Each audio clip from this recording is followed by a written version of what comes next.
एक अहम मसले पर बात करेंगे। हुकूमत का यूटिलिटी स्टोर्स बंद करने का फैसला। ऐसे में यूटिलिटी स्टोर्स कॉरपोरेशन के मुलाजमीन एहतजाज पर निकल आए हैं। मुलाजमीन की हुकूमत से क्या मुतालबात हैं, इसी हवाले से मजीद बता रही हैं महपारा जमान। जी महपारा।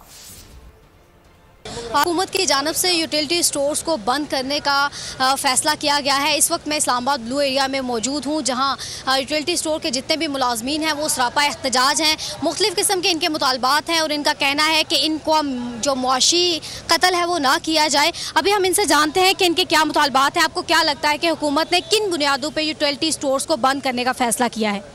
ये तो पता नहीं, अचानक फैसला हुआ है 2 दिन में कि यूटिलिटी स्टोर हम बंद करना चाहते हैं और हम इसके मुखालिफत करते हैं, चूँकि यूटिलिटी स्टोर एक फलाही इदारा है। ये टैक्स इस कीमत में गवर्नमेंट को सबसे पहले टैक्स देने में यूटिलिटी स्टोर है। बाकी तकरीबन 16,000 मुलाजमीन इस पर रोज़गार में पर है और हम मुतालबा करते हैं कि ये जो वफाक ने जो फैसला किया है ये ज़ालिमाना फैसला है, इसे वापस लिया जाए। आज बिल्कुल जो मुलाजमीन हैं वो सरापा एहतजाज है। उनका कहना है कि इस फैसले को वापस किया जाए और जितने भी मुलाजमीन हैं ठीक है महपारा, अपडेट करने के लिए बहुत शुक्रिया आपका। सब्सक्राइब करें और बेल दबाएं ताकि कोई खबर रह न जाए।